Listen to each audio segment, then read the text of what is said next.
আসসালামু আলাইকুম সুপ্রিয় দর্শক বন্ধুরা, দেশ ও প্রবাস থেকে যে সকল ভাই ও বোনেরা আমার এই ভিডিও দেখছেন, আশা করি ভালো আছেন।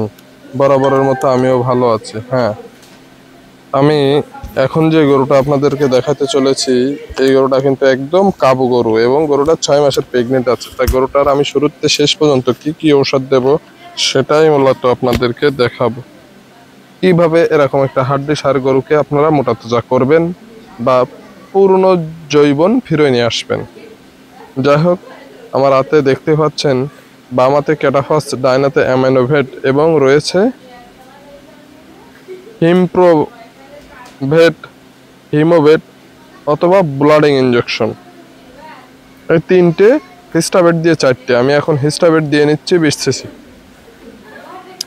গরুটা আমি নতুন সংগ্রহ করেছি, 6 মাসের প্রেগনেন্ট অবস্থায়, একদম কাবু গরু।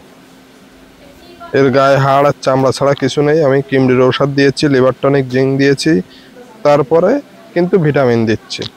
হ্যাঁ, এই ভিটামিনটা কিভাবে দিব বা কোন সময় দেব, আমি কিমরির ঔষধ করার 5 দিন পরে এসে কিন্তু ভিটামিন দিচ্ছি। এবং এর ভিটামিন, ক্যালসিয়াম আমি যাই করি সবই কিন্তু মাংসে করব। এর সেরাই দেওয়া লাগবে না, যেহেতু দুধের গরু না। এই কাজটা ধীরে ধীরে হওয়া উচিত, সেই কারণে আমি সবই মাংসে দেব। আর দেখুন, ক্যাটাফস কিন্তু আমি 50 ml দিচ্ছি একবারে, যেহেতু একটা বড় গরু। আর 50 ml এর কম দিলে কাজ হয় না। 10 সিসি, 15 সিসি, 20 সিসি এমন দিয়ে কোনো লাভ নেই। 50 সিসি করে আমি এর প্রত্যেক সপ্তাহে একদিন দেব, মিনিমাম 2 মাসে 8 দিন। তারপরে আর দিব না। ওই 1 মাস রিল্যাক্সে থাকবে, আমার গরু পরিপূর্ণ তৈরি হয়ে যাবে। এবং শুধু যে এই ইনজেকশন ভিটামিন দিলে হবে তা কিন্তু নয়।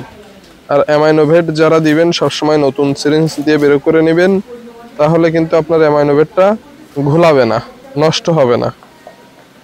নতুন সিরিঞ্জ দিয়ে যখন বের করা হবে, ওই ঔষধটা ইনটেক থাকবে।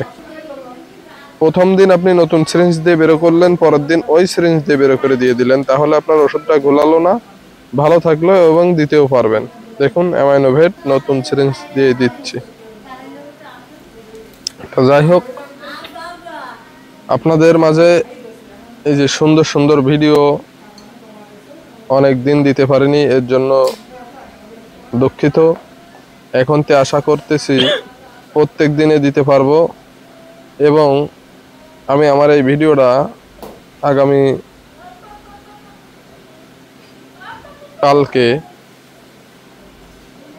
আগামী কালকে আবার একটা এই গরুর আপডেট ভিডিও দেব। এবং আমার এই যে গরুটা, এই গরুটা কত টাকা দিয়ে ক্রয় করেছি, কত টাকা হলে বিক্রয় করব এখন এই অবস্থায়, এবং যদি লাস্ট ফিনিশিং রাখতে পারি কত টাকা বিক্রয় হইতে পারে, এর একটা ভিডিও আপনাদের মাঝে দেব। হ্যাঁ, আমি গরুটা কিন্তু একদম মাগনা টাকায় ক্রয় করেছি, আপনারা বললেও বিশ্বাস করবেন না। গরুটা কিন্তু 28 লিটার দুধের রেকর্ড আছে। গরুটা আমার পার্শ্ববর্তী থানারই গরু। গরুওয়ালা রাজনৈতিক কারণের জন্য বাসায় থাকতে পারেনি, গরু এরকম হয়ে গেছে। তো যাই হোক, গরুটা আমি সংগ্রহ করেছি, যেহেতু গরুর যত প্রকার ঘাটতি আছে আল্লাহর রহমতে পূরণ করার চেষ্টা করব। এবং কখন কি ইনজেকশন দিই সেটাও আপনাদের মাঝে তুলে ধরব। আমি কিন্তু আজকে দিচ্ছি 3 রকম ভিটামিন।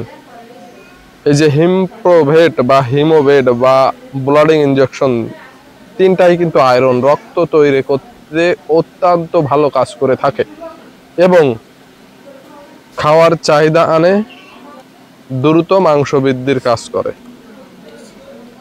ঔষধটা আকারে ছোট হইতে পারে, দামে সস্তা হইতে পারে, কিন্তু এর যে কি গুণমান আপনারা ব্যবহার না করলে বুঝবেন না। হ্যাঁ, আমার কাছ থেকে অনেকেই পরামর্শ নিয়ে তাদের গরুর ট্রিটমেন্ট করেছে। আল্লাহর রহমতে একটা ভাই বলেছে যে আমি ফিডব্যাক ভালো পাই নাই। তাছাড়া আর যারা দিছে কেউ এই পর্যন্ত বলি নাই যে ভাই আমার ওষুধই কাজ করে নাই। আমরা শুধু ওষুধ দিই, ওষুধ দিলেই হবে না, মুখে ভালো খাবার দিতে হবে। তা না হলে আমার ওষুধের কাজ হয়েছে কিনা কিভাবে বুঝবো আমি? ঠিক কিনা বলেন? আপনি ওষুধ একের পর এক খেয়ে গেলেন, আপনার ভাত, মাংস, মাছ, তরিতরকারি এইগুলো খাইলেন না, তাহলে তো আপনি দুর্বল হয়ে যাবেন। ঠিক সেরকমই, শুধু ওষুধ দিলে হবে না, ভালো ভালো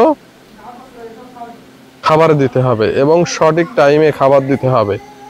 আমি কিন্তু অনলি ফর 2 বার খাবার দিই, 2 বারের জায়গায় 3 বার মনের ভুলেও দিই না। আমি সকাল 10টা আর রাত 10টা, আমার টাইমটা একটু লং, যেহেতু আমি গরু কেনা বেচা করি। গরু কেনা বেচার কাজেই আমার দূর দূরান্ত ছোটাছুটি করা লাগে। এই যে ভিডিওর ভিতরে আর একটা গরু দেখতে পাচ্ছেন, লাল সাদা একটা জার্সি ফ্রিজিয়ান মিক্সড গরু। গরুটার কাছে কিন্তু 15.5 কেজি দুধ আছে, 1 মাস বয়সের একটা ষাঁড় বাচ্চা আছে। গরুটা দাঁতে 2টা। যদি কেউ নিতে চান অবশ্যই নক দিতে পারবেন। এবং আমার এই ভিডিও দেখে যদি আপনাদের ভালো লাগে, শেয়ার লাইক দিতে ভুলবেন না।